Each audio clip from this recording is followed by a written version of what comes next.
Dun, dun, dun, dun, dun. I want to welcome everybody to the Myth Behind the Legends podcast interview. My name is Pixie. I am the host of the little space on Twitter, and you guys are going to get to experience the first time that I get to interview people. So, this is going to be a lot of fun as my dogs try to break in my room. So, I want to introduce Myth Behind the Legends and have them tell us about their podcast. Well, first of all, thank you for having us. This is Chewy, one of the hosts of the podcast titled Exploring the Myths Behind the Legends. And we focus on the horror genre, specifically more than anything on media like movies, TV shows, but we sometimes do also books or short stories, and we also cover folk legends every now and then. That's fantastic. How long have you guys been podcasting for? We started sometime around August, I believe right after my birthday. I got my friend Monica and I dragged her into this to be my co-host. When the first episode came out, I was just narrating stuff, and I did it as like a pilot episode, and it's not very great. But I convinced her to join me in this weird adventure that we call a podcast, and we started off, like I said, sometime around August, and it was a little awkward at first because we had no idea what we were doing. We still have no idea what we're doing now, but we're doing it a lot better, if that makes sense. Oh yeah, absolutely. Everybody's podcast starts off a little bit rocky, and that's fine. How many episodes do you have? We just released, I believe, episode 41 yesterday, Tuesday. Amazing. How often do you release episodes? We try to do weekly. So far, it's worked out. Every Tuesday evening, 7 Central Time. What so far has been your favorite episode? I would say I've got a couple. I got one where we interviewed an actual medium, a psychic, if you will. That was back, I believe, in episode 10 or 11, if I'm not mistaken.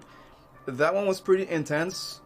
Monica and myself, are believers in the supernatural, and we don't try to convince anyone to believe in the supernatural. We just talk about it. And our purpose isn't necessarily, like I said, to convert anyone into a believer or make anyone a believer or anything like that. It's just information. And we always let the audience have their opinion. And in this case, we got a hold of a medium via Instagram. And I asked her, do you mind if we interview you for our show? She agreed. We talked about her background, stuff like that. And then she actually did a reading for myself. Or that was the intent of the interview, like for her to read like my future or whatever she could see. And she did. She mentioned a few things here and there that are sort of true, and then some things that I have no idea about, as far as she says it might be in my future. But then she also saw some things about my co-host, Monica, that's like really personal stuff that she had no way of knowing. So that kind of took us by surprise. We're like, whoa, like, how could she possibly know that if, she was not a friend of ours from before. I mean, she's just a friend of ours now because we talked to her, but at that time, we had just met her, and like I said, she had no idea or any way of knowing that degree of personal information that she did about Monica, so that kind of took us by surprise. And that was pretty cool, I think. Scary, but pretty cool. Was this the first time you've ever interviewed or had a medium do a personal reading on yourself or on Monica? Monica, yes, that was the first time she ever did, because she's more of a scaredy cat than I am. I mean, I kind of am too in a way, but she kind of doesn't like doing that because she believes that can open doors to her life, kind of like, I guess kind of like we've seen in the movies, where somebody messes with something they're not too, they don't have too much knowledge about, and something comes into her life, and she's kind of afraid of that. So that was the whole point of she's like, I don't want her to know, like, say anything about me, but then she's like, do you mind if I say something, the medium? And then Monica said, well, yes, I mean, if you have to say it. And as far as me personally goes, I had an experience when I was maybe like 25 where I fell ill, and I went to several doctors and nobody could find anything wrong with me. And eventually my grandmother took me to some lady in Mexico, and she did her whole witch doctor thing, and lo and behold, after like a week or two of not eating, not sleeping, and feeling gravely ill, that lady did something, I don't know what she did. She kind of did like, she lit some candles and she swept me with some herbs and prayers, and she lit incense and I don't know what. And that same night, I felt a lot better. So that was like, whoa. Did she rub an egg on you? That's something that my family does a lot because we're Hispanic. So we grew up in that whole kind of they call it el ojo, or the evil eye, I guess you could say in English. El ojo. So that's kind of something that when somebody sees you and they kind of throw bad energies at you in your direction. Like, for example, you could be wearing a new shirt or new shoes, and they're like, you know, and then somebody, like a bird craps in your shoes or something, you know? That's what they would call el ojo. So, and then sometimes that kind of stuff can allegedly make you ill or feel like sick or headaches or stuff like that. So that's when my mom or my grandmother would bust out the egg and sweep me with it, and then I would feel better. Don't ask me how it works, it just does. It's very interesting. And what is Monica's background with this, with supernatural stuff and her heritage? She's also Hispanic. She and I met when we were coworkers for a bit. She worked at the same place I still work there, but she doesn't anymore. She moved to California. I'm off of Texas, by the way. I'm Mexican. I grew up in Mexico. I moved over here when I was about 10 or 11. And as far as her background, she's told me some stories, kind of similar to what I went through as far as the whole Hispanic thing, where her mom or her grandma would do the egg thing, or take them to witch doctor ladies whenever somebody felt sick, or something that medicine couldn't explain or get rid of or something. So her background is pretty much similar to mine. She has shared some stories, and I think we have some of those published in our episodes or somewhere on there, and I'll be glad to throw you guys a link whenever I find them. But yeah, I mean, we both have kind of that whole Hispanic thing. That's awesome. It's really cool that both of you guys have common interests. Now, where does she live compared to where you live now? She moved to California. She's been there for, I want to say, close to 3 years already. 2.5, 3 years maybe. So when she moved, I mean, I was really good friends with her since the beginning. We met at, like I said, here at work, and we hit it off, and we became really good friends. And then she met some dude, and she moved with him to California because he's, I believe, in the military. And so I didn't talk to her for a bit, and then this whole podcast thing came about, and I messaged her because I know she's into horror stuff like I am. And she agreed, and it's cool because that's helped us keep our friendship going. I mean, I like I said, I wasn't talking to her too much after she moved. And nowadays, whenever we do an episode, I mean, we catch up and stuff, and it's really fun to be her co-host. That's fantastic. Now, you're the lead on the whole podcast, right? I guess you could say that. I mean, I mean, we consider each other equals. I mean, but I do perform most of the work as far as the social media, the stuff like that. I mean, she has access to it, but she doesn't really do it because of her work. You know, she's always busy and stuff like that. So, I'm working part-time currently because of the whole thing. When this whole virus stuff started happening last year, my place of employment closed for about a month. I didn't work for about a month.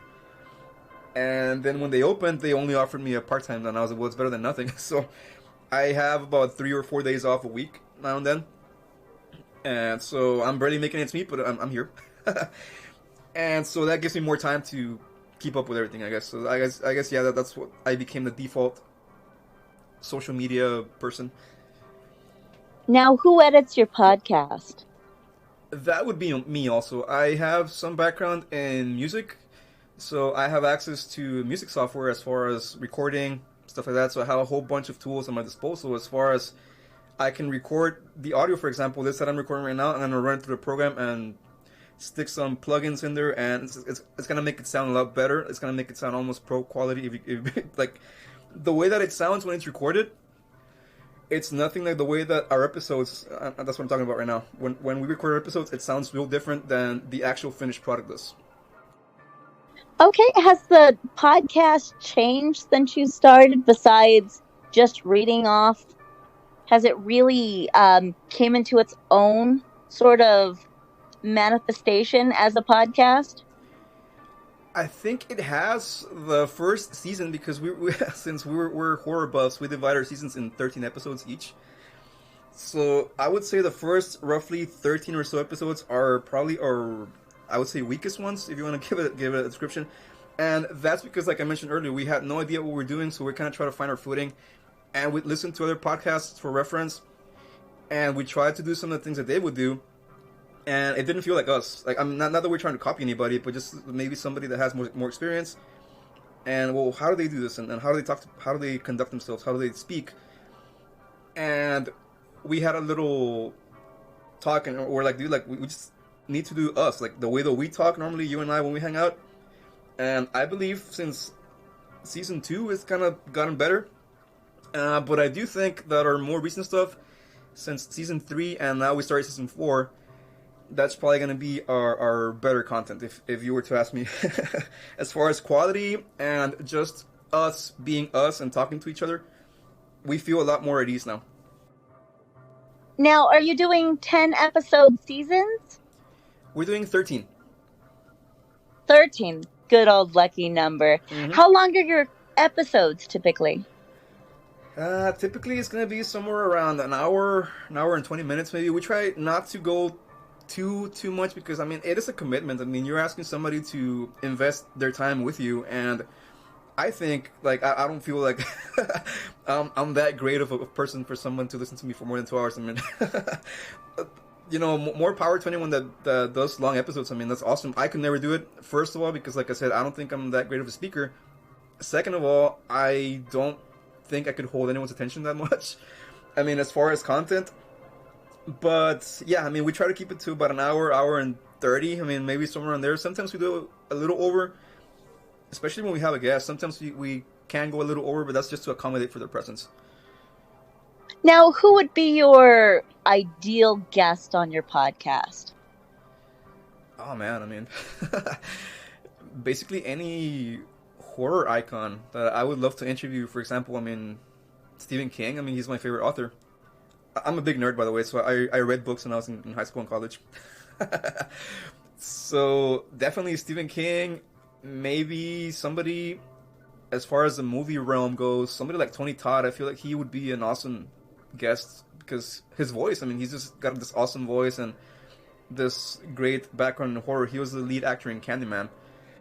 He also came out, I believe, in some of the Final Destination movies. He was like the mortician guy, I think.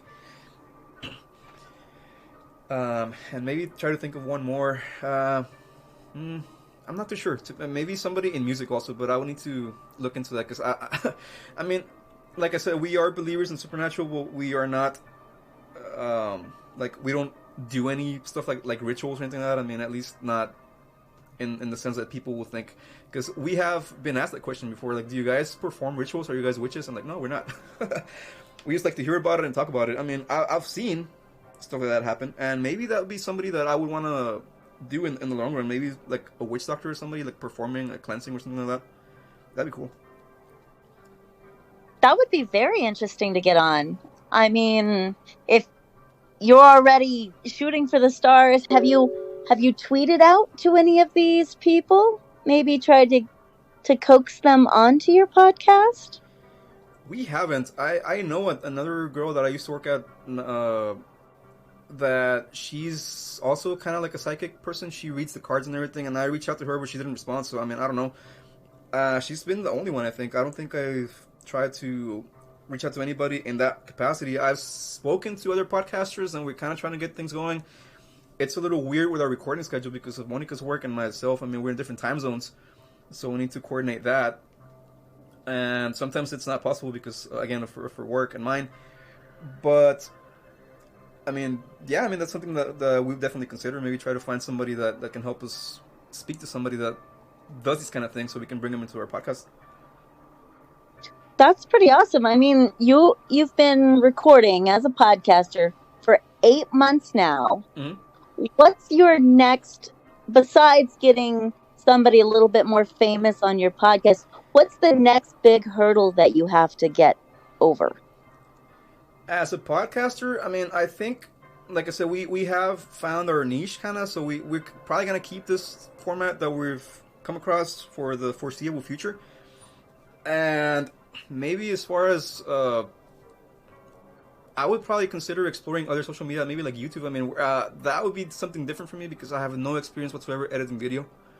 So I know it's a little bit trickier. At least it would be for me because my background is in music, like I said. So I mean, I can edit a song and make a song and write a song and in no time. But when it comes to video, I'm a little bit more panicky. Or like we were talking about earlier, that I was trying to set up this app for the space interview, and I took about an hour to like get it running. But you know, that's kind of like how I would picture myself trying to edit a video for YouTube.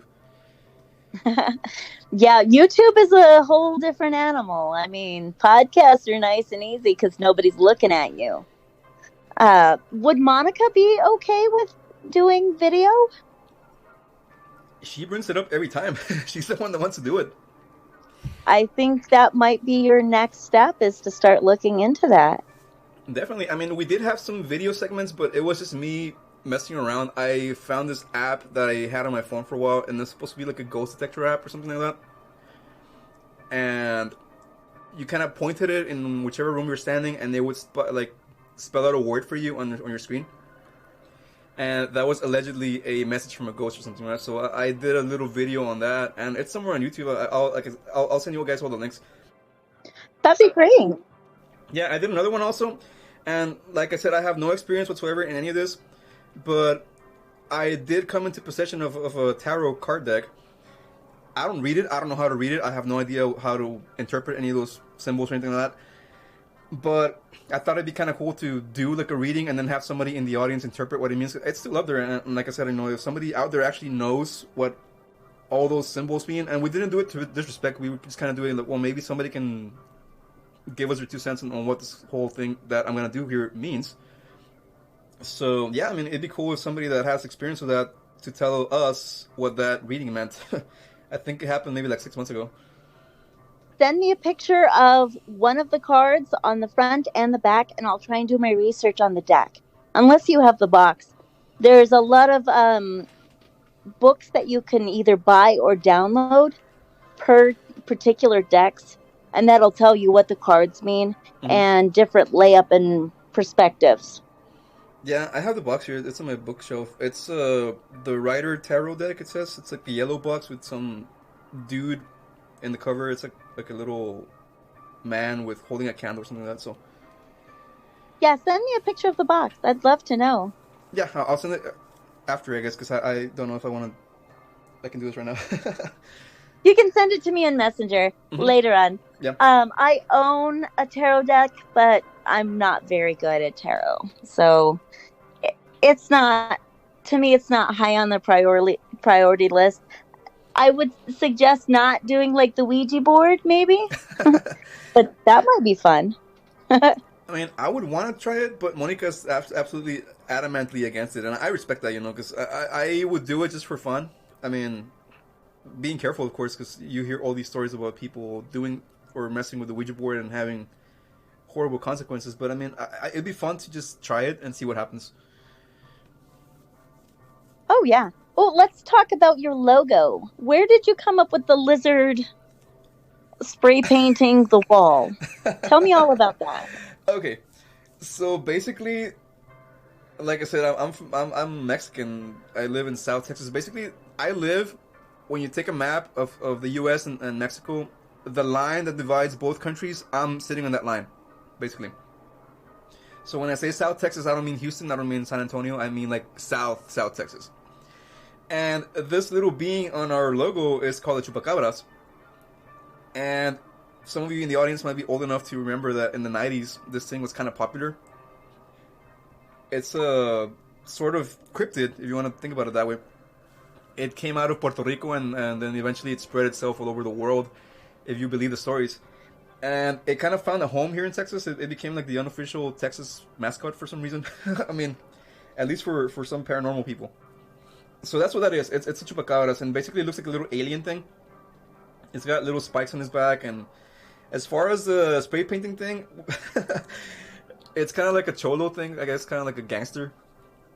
Like a little ghetto gangster thing, kind of. I mean, Monica and myself, we're not into that lifestyle, but we know people that are, so that's, kind of where that came from. Okay, did you draw the logo? No, actually, we commissioned the local artist here. Her name is Kiara. I don't know if she's on Twitter or not, but she's on Facebook. She does art here locally. She recently became a tattoo artist. She's awesome. She makes awesome artwork. And yeah, so we hit her up, and she was more than happy to help us out with it. And yeah, we're thinking of hitting her up for other stuff in the future. Maybe a variation of the logo. We'll see what happens.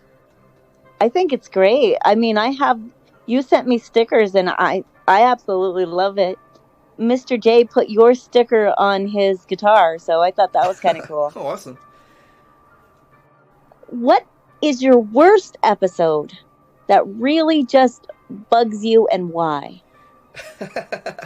That would be without a question episode 1. That's gonna be just my forever least favorite episode, and I still have it up there because I want to keep myself a reminder of how we started, or how I started, because that's the only episode that does not feature Monica.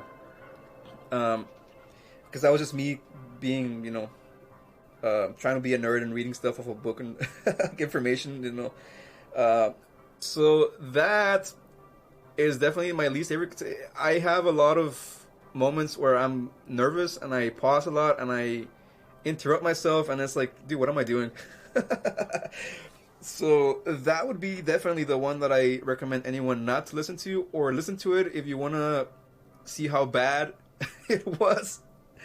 I mean, and have a laugher, over a couple of beers or whatever. But yeah, that's definitely the one that I like the least.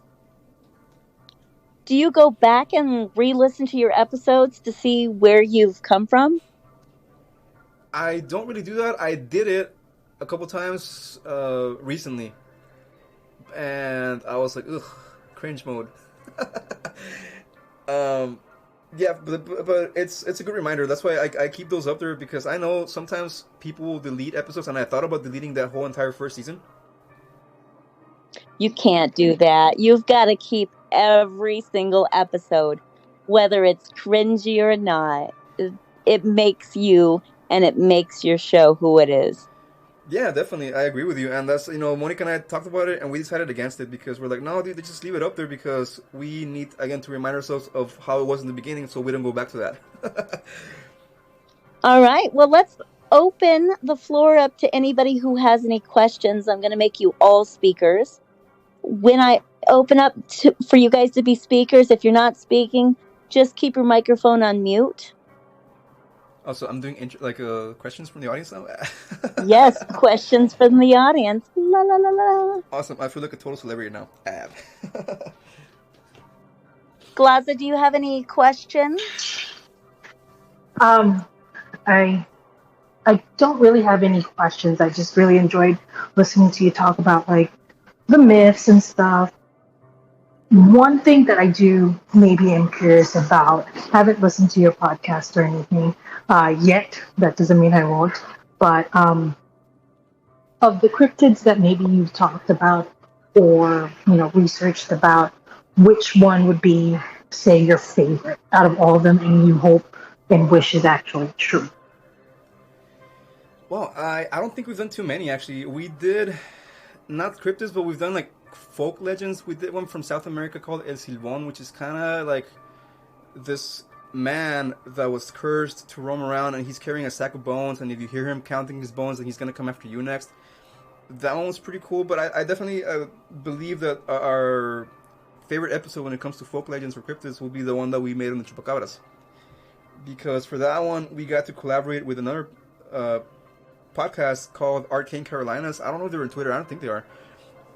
But if you guys are interested in regional folk stories, because they specifically focus on both North and South Carolina for their stuff, and we got them to work with us, and I was really happy that they agreed, because they talked about one of their own little legends from there that's very similar to the Chupacabras on here, so we kind of did a compare and contrast, and that was a pretty cool episode. I recommend you guys listen to that one. All right, let's move on to team member number 8. Do you have any questions for our guest? Okay, the second question is, have you ever heard of a thing called a Soma Ether V2? What was that, man? I could barely hear you. The Soma what? SOMA, that's the brand name, and it's called an Ether V2. It's basically a ghost radio, and you can get it at a music shop. I think you would have a lot of fun with that. Oh, okay. No, I haven't heard of that specifically. I found some on Amazon that I was looking into, but they kind of sold the entire kit, which is like one of those ghost radios and like an infrared camera or something like that.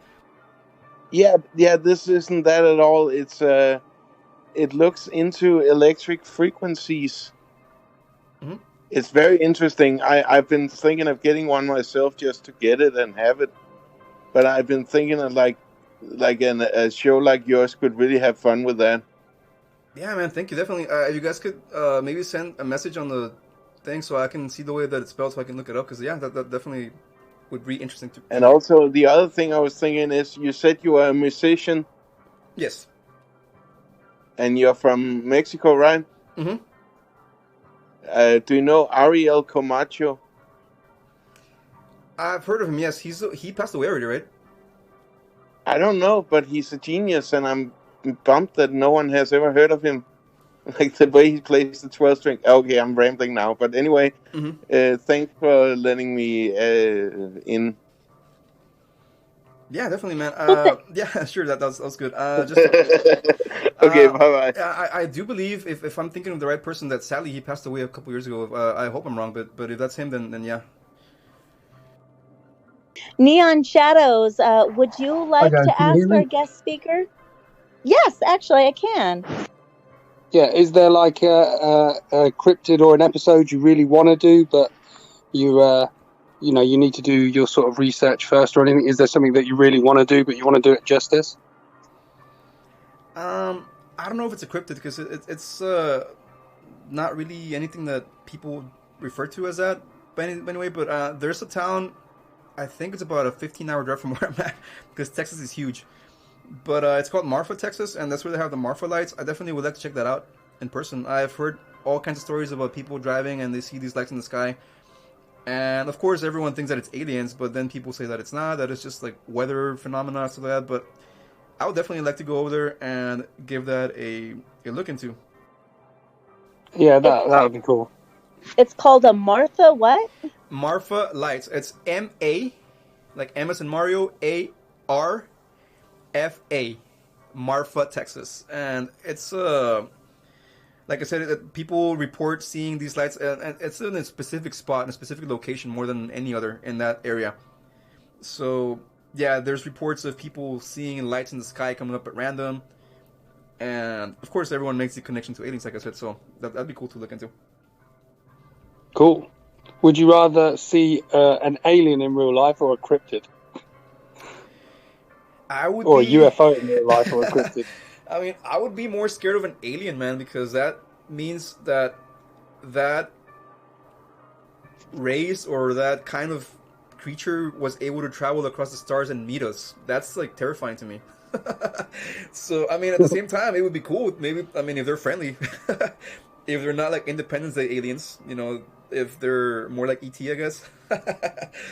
But yeah, I mean, think about it. Just having the knowledge to cross space and find us in the middle of everything. That to me would be really scary.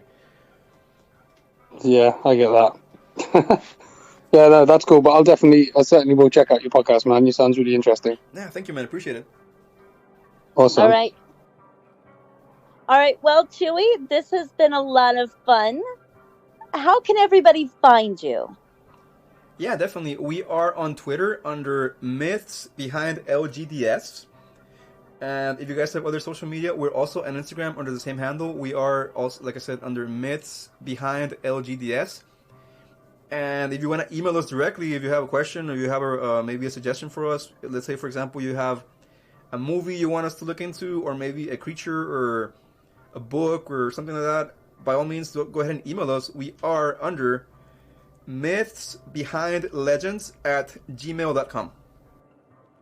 Fantastic. Thank you for sharing this space with us and allowing me to wet my whistle on biting at the bit of these spaces. Hopefully you can get up to 600 followers and be able to host your own space. That would be awesome. We actually have grown more on Twitter, and it's kind of a funny story if you guys still have time to listen. Maybe in the past couple of months, we have increased our Twitter reactions and everything by like I don't know how much percent, like thousands of percents, because for the longest time Twitter was kind of like our sleeper social media, and then all of a sudden it just picked up, and now it's our biggest one. So we're happy about that.